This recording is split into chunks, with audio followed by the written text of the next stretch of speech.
quite a lot of places around the world. Yeah, although the world is still a very big place, and I think it's still a very undiscovered place as well. But I think I don't know, this week I spoke to some of the guys as well, and um, we talked about the difference between riding on the water and riding, for example, in the mountains.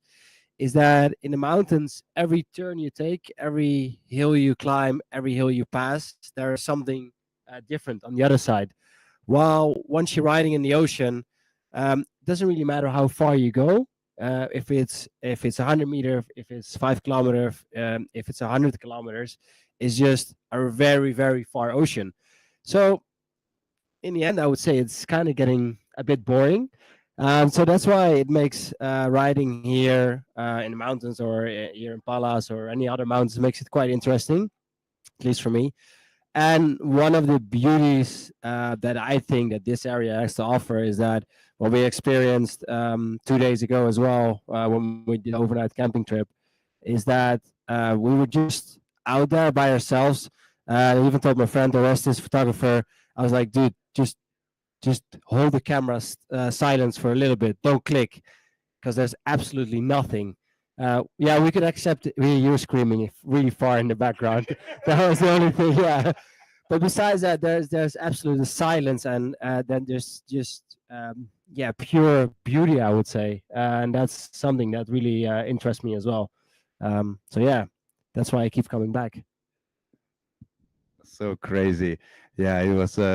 Yeah, let's tell about a little bit more. Like we did a camping trip the 2 nights ago, and we started from this remote Pallas hotel. This is very nice place and good food and everything. And we left it behind and went into the wilderness. So we packed the sleds behind us, and then we started in completely foggy weather. And luckily nobody was really responsible of that trip, because if I would be responsible of that trip in that kind of situation where you couldn't see anything, like close to your kite you couldn't even see, like if I would be the person like making a call whether we go or not, I would say like hell no. So and what happened that like there was nine people going, and yeah, how it was it for you, your experience in the beginning of that trip? Yeah. So I mean, well, should I start from the beginning or start from the back? Well, I'll start from the beginning. So yeah, like taking off right here on the bottom of the mountain. It was a bit sketchy, as you said. The visibility was, I don't know, what, 50 meters or something. It was kind of hard to almost see the kite, and then it was foggy. There was barely any wind. Kites would just fly. As soon as we got on top of the hill, just over the edge, it just starts cranking up. I don't know, it was like 30, 35 knots or something. It got so windy. And then on the way down, the kite was still okay, because it was reasonable steady winds. But then going over it, going downhill, overpowered with sledge behind me, it was a bit annoying. But then it started to clear out as well, and then just the views were just breathtaking, and going all the way down, following the path, ending up in the valley. Changed the board.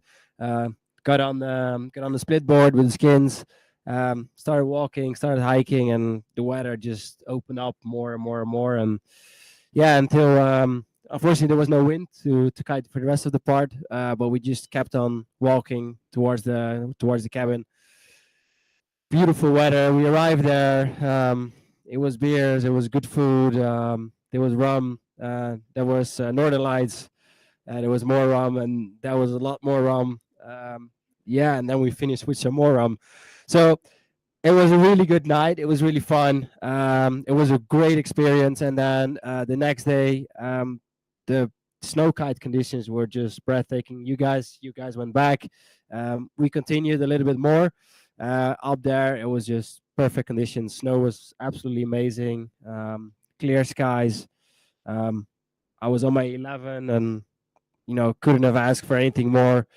Then on the downhill, we ended up in the forest and walked a little bit, and then yeah, we got the ride back home, and after 2 days, was pretty tired. So yeah, that was such an amazing experience, and something that was kind of on my list to do here for a very long time. Actually, since the first time I came here. So yeah, we did it. So yeah, as I said, it was really amazing. The only thing is that we started off this week with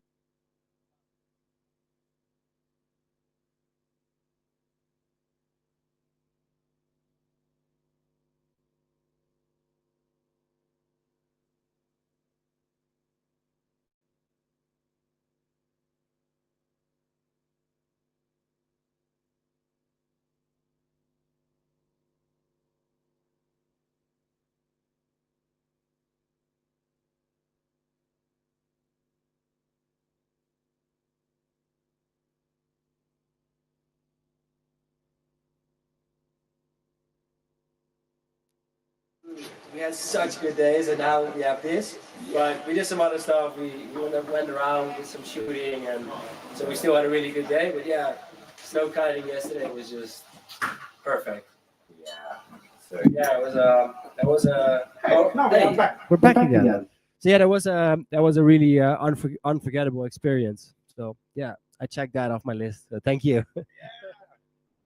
My pleasure. We got so nice group, and you're here together with your very good friend who is taking photos. Like, yeah, please shout out your friend and tell about a little bit like uh, what kind of things you are gathering, like photos, videos, and what we are supposed to see in the future. What kind of like it's gonna be in the magazines or in the television, in a big movie theater or where?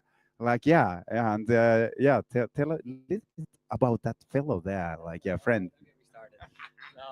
I keep it nice. So yeah, it's Orestes Zumbos. He's from Greece. He's my friend and my well, personal photographer almost. Actually, he runs a kite school in Greece.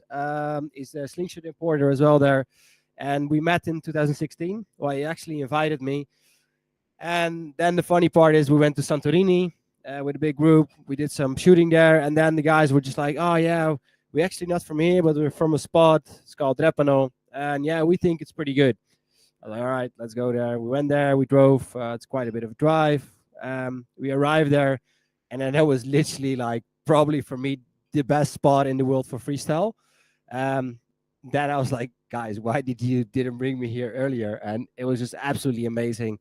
And that year I came back, I think like another 3 times or something. Year after, I kept coming back like 2, 3, 4 times per year, every time to train. We got closer, became more friends, and then we started doing trips together as well. Yeah, I kind of this story kind of started in Canada. Was it 2017, I think? Where we did a trip with some friends of mine, with Stefan Spiesberger, Victor Hayes, Paul Seren, pro guys as well. And then it was such a cool output in terms of content and the feeling as well from such a trip that then we did Iceland. Um, yeah, that was really nice as well. Some really good content. Then we always whenever I was in Greece, we were shooting. Then we did Norway to Lofoten. Last year we did Greece as well. We did Scotland. Now we're here. So yeah, Bernardi is using a lot of the content. I use a lot of the content, and yeah, all the other trips I wrote a report about. Kite Mac shared it, and yeah, writing obviously about this trip, writing a report as well. So hopefully Kite Mac is gonna share it again. Most likely we have a magazine in Greece that will share it. So yeah, cool stuff is really coming up, and yeah, that's why I brought him along, and it's good to have a friend out there as well. Um, and yeah, with photographers, sometimes it's good so I can scream at him, and then he can scream at me, and we can be pissed at each other. He can be pissed at me, and then in the end of the day, you have nice content, and that's what it's all about. So yeah, so it's good to have him here, and I think he really enjoys the experience as well. So yeah, it's a good time so far. Well, we have another couple of days, so might change. Yeah, this might be the last trip together. Nah. No, but that is something which is like also brings me always back here, like to have all the friends around, and like then you find the special ones, you go further and more often, and I think this is the key part, like through kite surfing and snow kiting. Yeah, you find so special people, like, yeah, and you share so crazy experiences, like it just makes life so much better. Yeah. um there would be so many questions about your trips and the other ones, and like, oh, can't really think about where to start. So maybe I ask completely something different. Like, you be around this game for so long time. Like, where everything started for you? Like, I I can't remember. Like, you've been always when I've been kiting, like around, and like being the person, like, oh yeah, like winning the championship. But like, how old were you, and where it started, and like how you got into this crazy sport? Yeah, I started. Wow, that's what is it now? 2002. So it's 21 years ago. I started, and as with pretty much everything I do, it's not really. There's no really a 50%. It's everything is 200%, and that's with everything I do. So with kiteboarding, it was kind of exactly the same. After 6 months, I was doing my first competition already. Um, it wasn't. It was kind of. It was at national level. So obviously, after 6 months, what you're gonna do. I was 12 years old and directly met one of the first guys in the first round and got kicked out, of course. And then I was just like, hey, you know what? This is not. It's not gonna happen again. So I said, like, hey, you know what? Next year is gonna be. I'm gonna come back and I'm gonna win this. That event was cancelled, didn't happen. So I went to the European Championships and I won that one. And then afterwards, Dutch Championship. And then slowly I started going to World Cups as well. But yeah, I was still quite young. Um, and I was 14, was doing my first World Cup, and back then the World Cup would be about 120 people. So even there would be qualifiers to make it into the main event. So the qualifiers were already about 2-3 days of competition, and then there will be still the main event. So my first World Cup, I made it. I think I was 17th or something. So I made it through the trials. Then I made it into the main event and ended up 17th. So that was a good start in the World Cups. And then did some more competitions. And then actually in 2006, I finished up my exams. So I missed 3 competitions. And then I did a ninth place. I did a fifth place. And then I did, yeah, so I did a ninth, a fifth, and then I went to first, and then another first, and then did a third, a second, maybe a fourth, something like that. And then I finished the year in third place overall, kind of like out of the blue. And then, my sponsors told me like, hey, we're gonna financially support you, so you can do the competitions next year. Because back then, 2006, my parents helped me out a little bit. So we were not going on holidays. So our holidays were kiting holidays or competitions.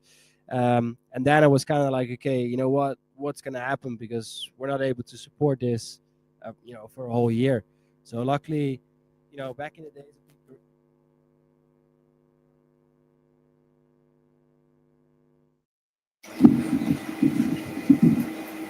Yep. There we go. So, so if you were in ninth place, it will be about 500 euros. So sometimes that was just enough to pay for the next trip, and then the next event. So fifth place is about, so that's about like 1,000 euros, something like that. So I could pay the next trip again, and then suddenly I became first, and then you get 5,000 euros. So then I could pay the next couple of trips. Then I got first again, and then suddenly it started going, and then I knew like, okay, this year I can do all the competitions, finish it up, and then in the end of the year my sponsors told me like, okay, we're gonna financially support you, And then I was at the point of making decision. I was 16. What am I gonna do? I mean, I still had to go to school by law, but yeah, I just didn't sign up for the next school. So luckily, they only called me back and when I was 19 or something, and I was full on in the world tour and fighting for the title. And they called me, and it was quite funny. And they called me like, yeah, we're doing this survey and to see if kids who kind of drop out of school to see if they're doing all right. And they're like, yeah, what are you doing and where you are? And yeah, I'm like, yeah, I'm doing okay. I'm riding a World Cup. I'm currently in Australia, so I'm doing all right. And the guy on the other side of the phone, he was like, "Yep, you're doing okay. Check, you're good." Yeah, they never called back again. So that was a good thing. And then things start falling together, and finally start winning world titles. And in between, of course, I had the injuries, but let's keep it on the happy side. And then I kept doing the whole world tour. Did a couple of seconds, did the two world titles, did a couple of thirds, and then now 4 years ago, I think. Yeah, 4 years ago, five almost. Yeah, four. I decided to stop. I was almost getting 30, and I was doing 15 years of riding in the world tour. For me, that was kind of like 15, yeah.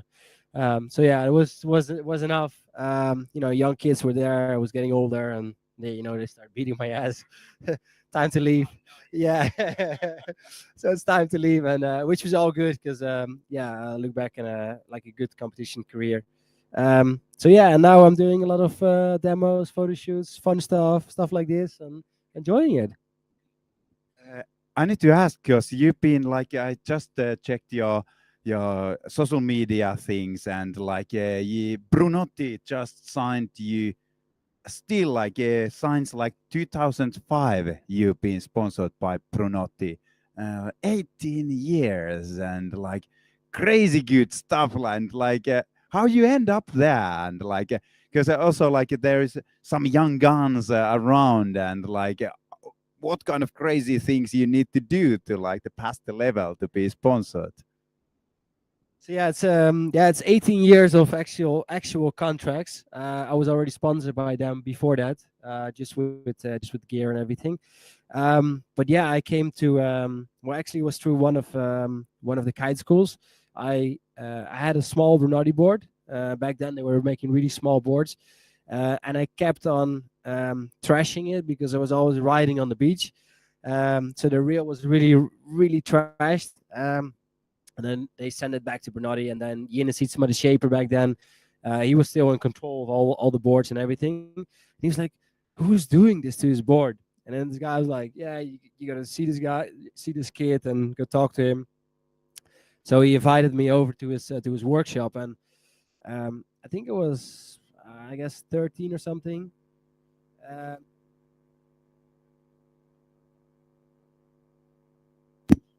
there we go. So now I know what to do.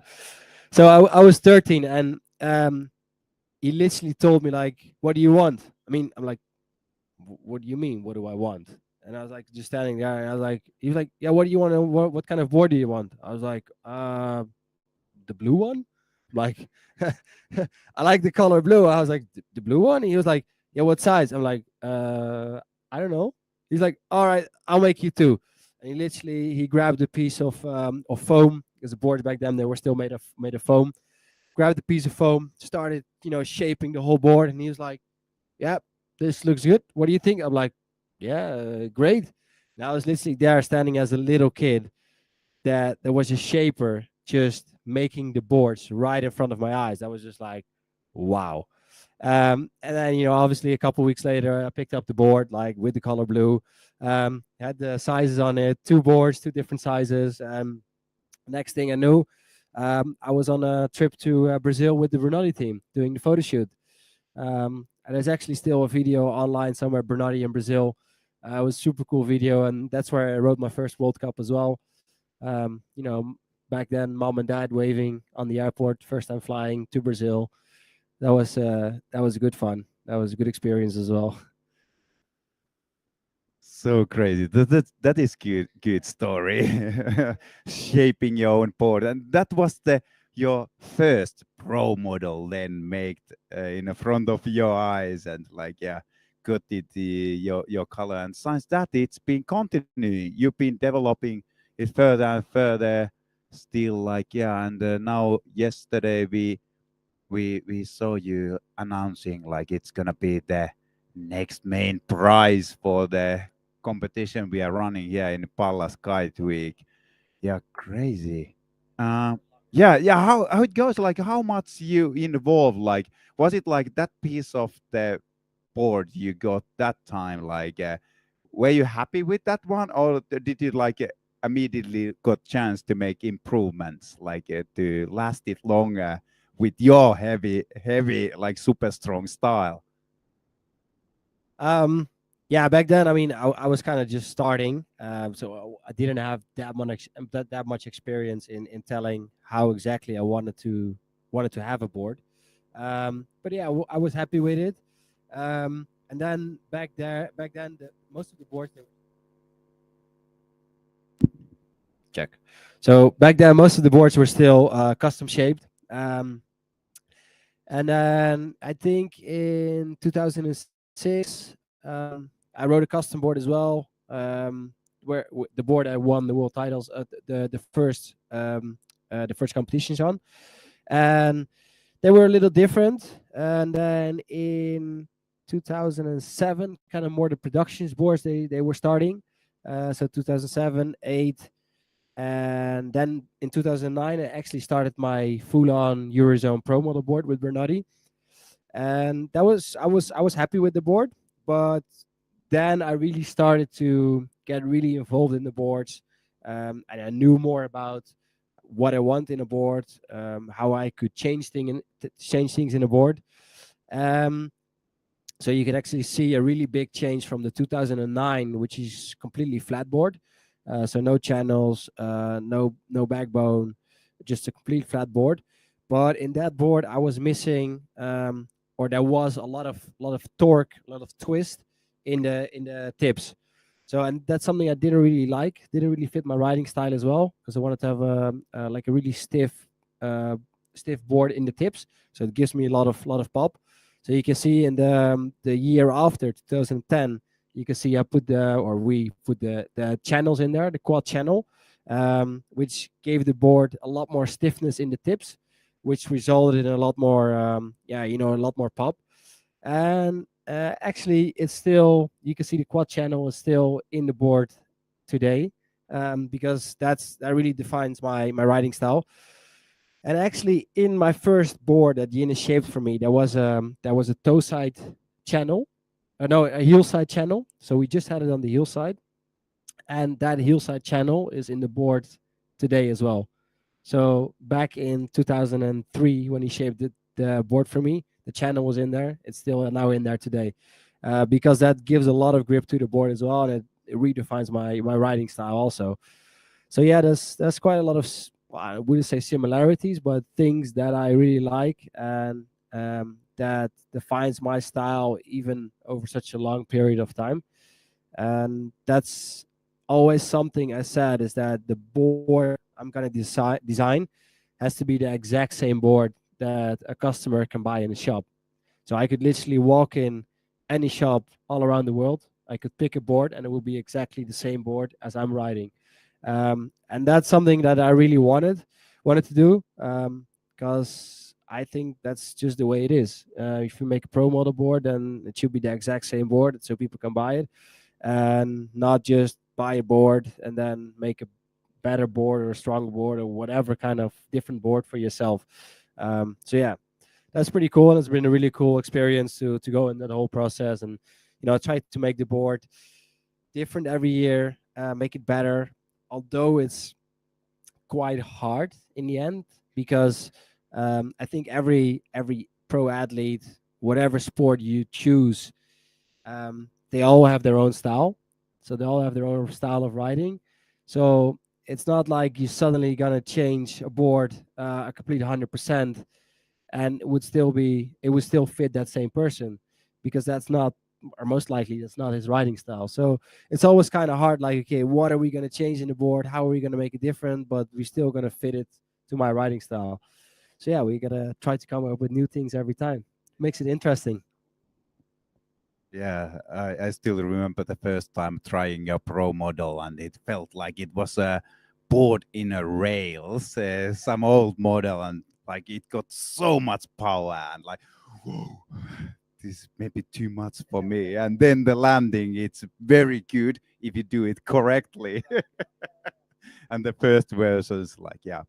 This goes into the details, but I think, yeah, we are all very keen to all kind of gears here. Like you need to have certain kites, and you develop your own style, and you try different gear, boards, kites, everything, and it shapes your own style and like the freedom, and like, yeah. It's amazing, this Pallas Kiteweek. Like we have a demo corner there. I think I have never seen anywhere.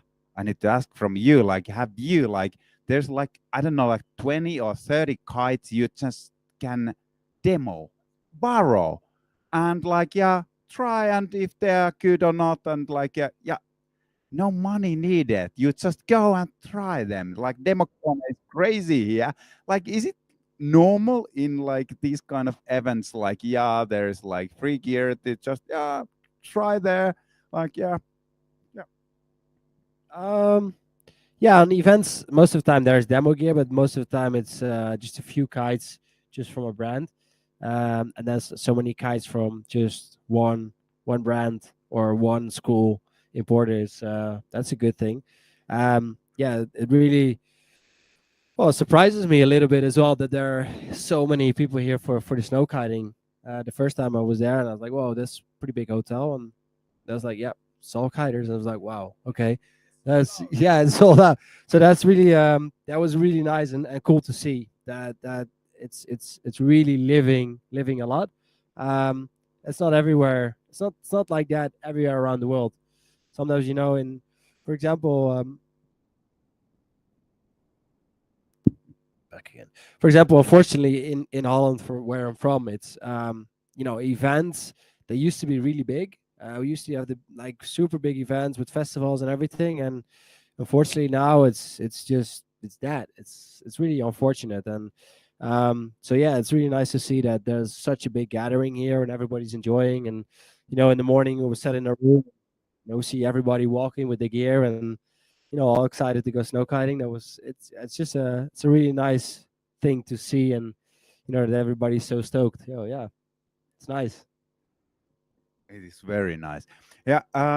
Let's go still back to your competition career.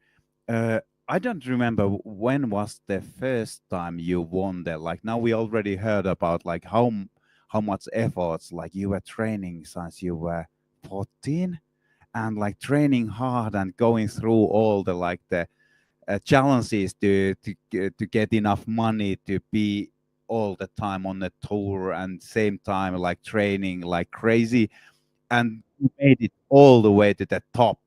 But then like how was it like after that, like all the people knew like you are the best one, and everybody are chasing now you, and like, yeah, what happened then, and like the second one, like how you kept that top level? Yeah, that's always. I think it's the same in every sport. It's as soon as you're kind of going towards the top, um, everybody kind of seems to support you. But once you're at the top, there's only one way, and that way is down. So it was really hard. So in 2010, so 2009, I was second. 2010, I was pushing so hard, I was training so hard, and I thought it was like, okay, this is gonna be it. So I put too much pressure, and I started making mistakes. I had a couple of small injuries. The last competition, I broke my ribs. Tried to ride with broken ribs, but obviously that doesn't really work. So I was second that year. Then I dropped down to third in the last competition. So 2010 for me was a little bit too much pressure. I wanted it too much. And then 2011, I just loosened up and I said, like, you know what? I'm just gonna show how I want to ride. That's what I did, and Yeah, won all the competitions, won the first world title. Then they, I think, I hope everybody remembers the combos. That's something I was really liking to do. So first, beginning of the year, they had a meeting because I was the only one who was doing combos. The other guys, I don't know if they didn't want to or they couldn't. So we had a writers meeting, and they said like, you know what, we're gonna stop with the combos because we cannot judge it. It's too much. And then it was kind of writers voting, so it was like, I don't know, 35 people or something, and everybody was like, yeah, against the combos. One person was for the combos, and that was me, obviously. um, so 2012, no more combos. So I kind of had to change my way of writing as well. That year was kind of was really hectic for me as well because there was a lot of interviews, a lot of demos, a lot of photo shoots, a lot of sponsor trips. But on the other side, I was really enjoying those things as well because I got to travel, got to meet new people, got to do cool stuff. But in the same time, I was there in that position for a reason, and that was because I was winning world titles. So I wanted to win again. Um, so I had to adapt a little bit, and I had bit of a slow start, but in the middle of the year, I was doing really well. Then I switched to boots, and then things really started working well. Started riding really good again, and yeah, at the end of the year, even without the combos, I won again. Then in 2000 yeah, so that was good. I was like, okay, I proved it that I can do it without the combos as well. And then in 2012 to 2013, that was a really big change. I made the change from slingshot to best. Um, yeah, best called me already the year before 2011, but my brother is a slingshot distributor as well for the Benelux. So he was in the business, and Best called me, and I was like, no, you know what? I'm sorry. I know we're talking contracts. It's my professional career, but my brother is family, so sorry, cannot do it. So what they did over the year is they contacted my brother. By the end of 2012, my brother was selling slingshot or Best as well. So they called me again, end of the year, standing in Brazil, talking with Best, and then I didn't have the point anymore that my brother was in the business because he was selling Best. So finally, I got a really good contract with them, signed it for 3 years. But then in the beginning of the year, I was doing good in the competition. I was standing first place actually, so was in a good streak to win my third world title. But then I dislocated my shoulder. Um, so dislocated my shoulder in Germany. Um, so yeah, I started doing my rehab. Slowly came back. 2014 started doing quite good. I think I got like a fourth place or something. Even won a couple competitions. Then I think towards 2015, somehow I wasn't really happy with the gear anymore. And that kind of, from an athlete perspective, really started to work against me, which is something you really have to deal with as well. Although I had a really, really good contract, but that was really working against me. And that kind of, dropped my performance as well, dropped my motivation to kite. There were many, many times that I was just driving to the beach, perfect conditions, blue skies, 20 knots, flat water. Like, what else could you wish for? And I would just sit there in my car and I would just like, whoop, turn the wheel, drive back home because I wasn't really motivated anymore. And that was kind of the point as well where I decided, okay, I got to change back to slingshot because that's where I was happy. So yeah, I really cut on my contract, but went back to slingshot. Started to be happy again, started riding again. Was kiting again. Why I was kiting? Why I loved it because I loved kiteboarding so much. That was the first place, and then started doing pretty good in the tour again, and then finished in 2016. Finished up in the second place. So that was good. Then 2017, 18 were a couple of strange years in the tours with like different, how do you say it, like different bonds, trying to run it and everything. But I was still doing like third and fourth and stuff like that, so it wasn't too bad. And then 2018, I was gonna go one more time for a run for the title. But then I popped my right shoulder. Yeah, right shoulder. Popped my right shoulder. And then I kind of that year struggled a little bit of doing. And then I was like, okay, you know what? I can. I broke my right knee as well in between. So I didn't do surgery on it. And then it was kind of for me, it was a decision to make. Like,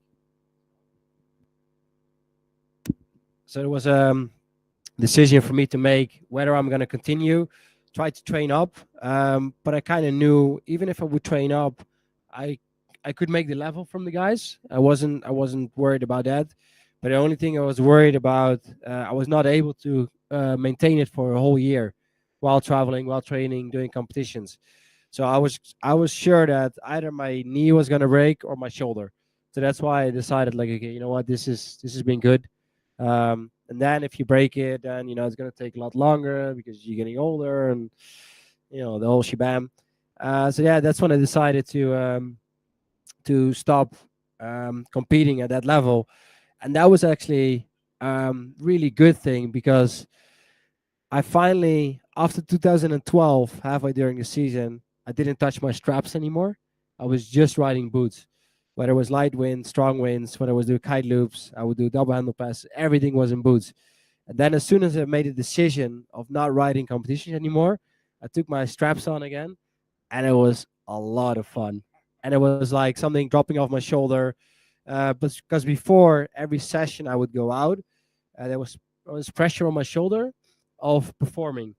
Um, I could have it could be the most amazing places on earth. I could be kiteboarding there, and I would be riding in my boots, and I would have a shit session because maybe I didn't land, the backside seven or the slim seven or whatever. But then as soon as I took the straps on, I could ride for hours, and I would be just like, you know what, this this is why I was started kiteboarding, because I like the sport. So that was a really good step for me, and it opened up a lot of doors for me as well.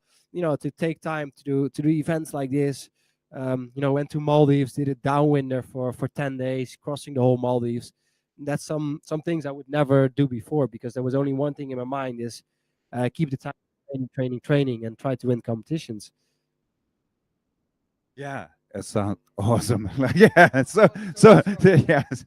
So, but a little bit because you already talked a bit about like the challenges and the injuries you got. Like, do like how you got through those? Like, yeah, in that level because it's so hard. Like the landings, everything, the tricks, and like the wind is so powerful, and you need to use so powerful kite to get very high, and also like your board, like the pop and everything, and the landings are super hard. Like, and also like in another side, like here, two people are pushing the limits, or sometimes just something happens. Like how you go through those injuries, and how you get the motivation, and any training tips to recover from injuries. So yeah, the first injuries I had, there was so the first time I popped my knee, I broke my ACL meniscus. It was in 2007. So I was what 17 or something. You walk into a hospital, they say like, yeah, you might not be able to kite anymore, and you just like, yeah, whatever. What do you know? What are you, doctor or something? And I'm like 17-year-old, stubborn, and after 5 months you're back out there kiting again, and the physio is like, yeah, but take it easy. Yeah, I'm taking it easy. I was doing back mopes on a surfboard, and then they were just like, they were like, yeah, but you're still doing handle passes. I'm like, yeah, but I'm on a surfboard, so I'm not on twin tip, so it's gonna be okay. Couple months later, I broke the ACL again in Brazil. Like, obviously, I was going, everything. I rushed it. I was doing too crazy stuff too fast. So yeah, broke it again. Had surgery again. That went all right. So that surgery went pretty well. Instead of the first time, I took the hamstring, and then I took the patella. Patella is a little stronger. It takes a little bit more time, but it was doing okay. Then slowly started returning to competition again. Broke my meniscus in the meantime as well, so did another surgery on it. Then things start rolling again. I started to get a bit more serious with it, focus more on my trainings. then I did a couple of years of really good results, and then 2013 I broke the shoulder, and that was really yes, I was getting a bit older, getting more professional as well about it. Then really start training a lot. And then, as I said before at the beginning of the evening, is that I do everything 200%. And that's what I did with my training as well. So I went to the gym like probably 8 days in a week or something. Like, it was kind of nuts. And I was gaining a lot of muscles, getting really big. And then at some point, I was getting kind of like too strong, too big. And then I was like, oh shit, now I have to like kind of downscale a little bit because I'm getting slow a little bit. I was getting too it is, yeah, it is. So I had to find like a common ground in it, like what is good for kiteboarding, what makes me healthy, and how I'm going to prevent injuries. And in the end, obviously, it's just a lot of training, but it's training the right way. So yeah, I was doing that for a long time, and things were going quite well. And I always kept in my mind that I was gonna return at that same level, because I knew I could do it. Just just put a lot of trainings hours in it, and I kind of came back every time to a level where I could how you say I could compete with the top guys out there. Especially towards the end, it was getting harder and harder. But every time I came back from an injury, I was able to compete with the guys. So yeah, I really kept my mind on it, and just train hard. That's pretty much the only advice I can give. Train hard. Yeah, it's crazy good. Like anything happens, and then you can still rise to the level of the world best. Like you just train hard and like yeah, easy advice. Hard, hard to deliver. Yeah. All right. Hey, let's go further. Let's leave the injuries behind and that. Yeah, and let's go towards the future. In the future, in the Pallas Hotel, we're gonna have a DJ Tosi Phoenix. He's gonna perform a gig here. It's gonna be nice music and party lights and everything. But before that, like about the future of kite surfing, like I was just was it this morning? This morning I was looking the Instagram. There was Andrea Principi almost jumping this crazy like snake loop like he does like double loop with the kite and then S loop after that one and almost landed it. Like it's so crazy that well like what happened like the past 1 year. It's been so crazy the level. Like you of course you follow very closely what happens there. Like yeah, give a little bit like the background or like what's happening and where it's going. So yeah, the big air recently, well, not recently, but the last couple of years, they really have taken off. And there's just this couple of young kids, with Andrea, was the other one, the slingshot kid as well, Jeremy Burlando, Lorenzo.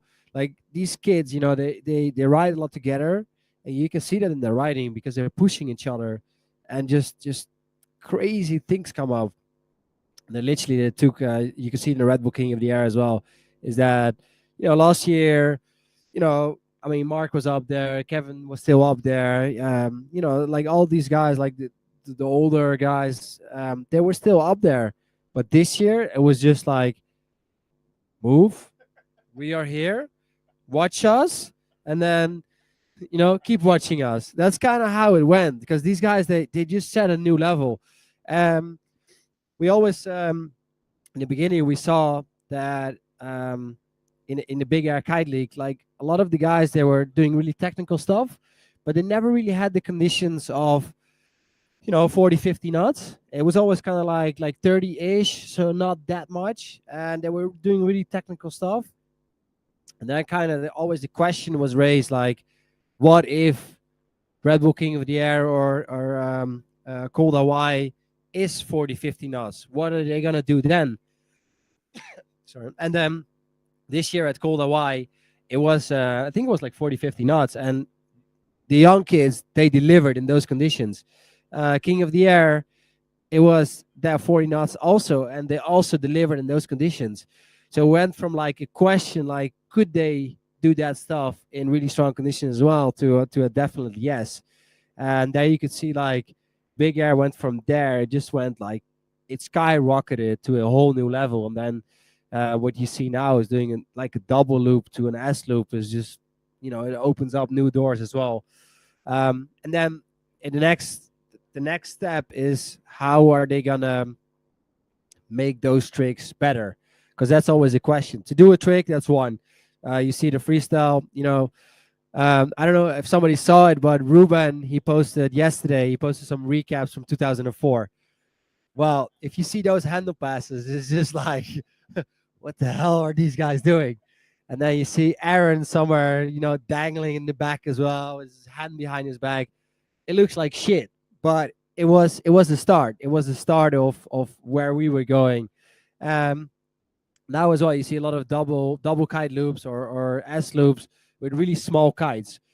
In my opinion, it's not the greatest thing to see because like some of the guys they do a double loop and they do it with a 4 meter, so they don't really go high and it's like "Wing, wing," like that.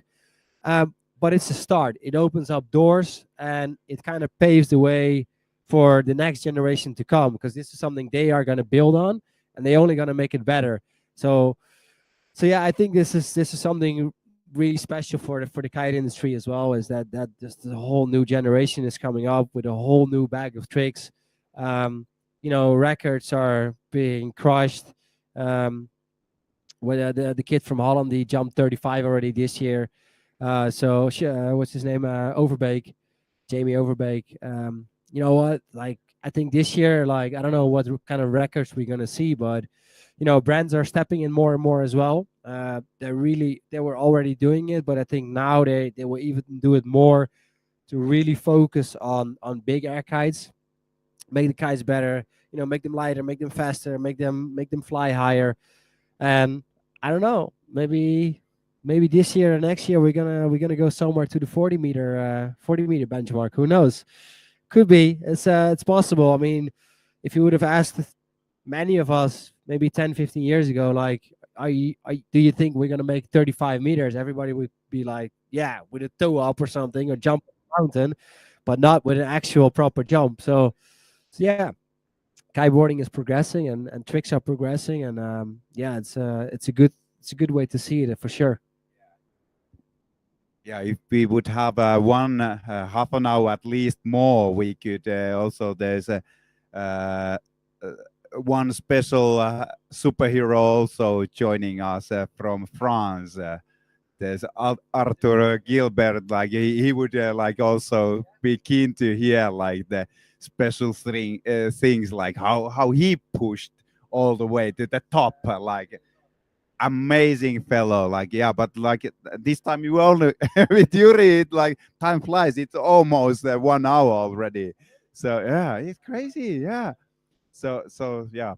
So next time, like yeah, be ready to step in also to the interview part. Um, what what kind of yeah, this is crazy. Like also like because I don't follow all the time that much. Like now there is like different leagues and like I'm a little bit lost. Like what are the leagues to follow right now? Like give your professional like option. Like how it's like there's the freestyle stuff and then the big air. Are they like combining or how it goes and like how it's gonna be like different leagues and like if there yeah, what do I need to follow? Like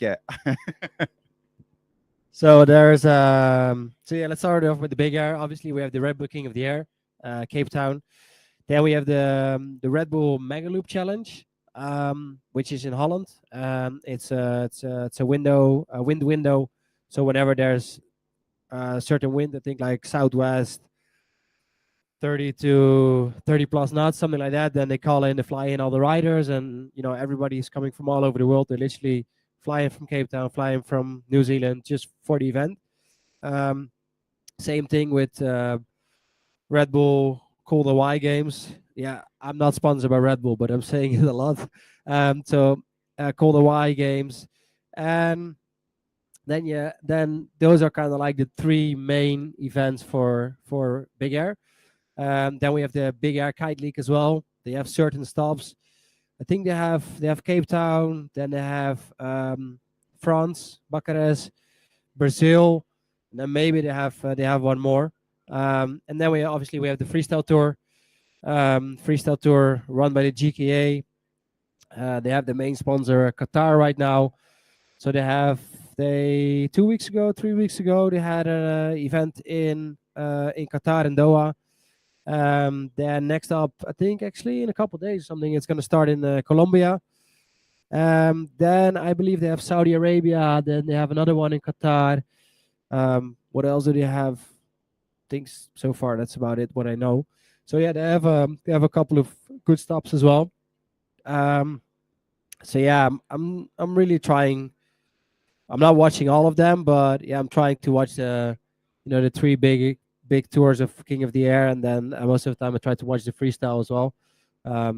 Still freestyle is close to my heart, so I try to watch it and see how they're going. And then obviously we have GK has the Wave Tour, Wave Freestyle, Wave Foil. Then there's Foil Racing. Uh, um, Olympics is coming up. So yeah, there's a lot of different disciplines, and it's good that all the different disciplines have a platform to perform as well right now. Yeah, it's crazy. That might be actually, Harry, something we need to think about. Like every time there is some good competitions, like to shout out something. Because I think in our Finland's national television, it's not really broadcasting it properly. Like usually the sports you can see from the television are not the ones I follow. And even like Red Bull TV, it's doing bad job, like covering kite surfing in like, yeah, yeah. It's tricky, but I really like the level how they now have more cameras on the beach and good setup system. So yeah, of course, like you need to have more money in a industry to have all the broadcast things. But some last questions. W- we still have some more days to go. The official first Pallas Kiteweek. And yeah, what's your plan? Like, what kind of things you still like? Yeah, are you just going to enjoy sauna and the dipping to the icy waters, or like, or shredding around the mountains? Or what's your plans for the rest of the kite week? So yeah, jumping in the water is definitely a must. Gotta tick that box. And yeah, besides that, I think just cruising around, have a good time, and yeah, hopefully tomorrow and the day after we're gonna have good conditions.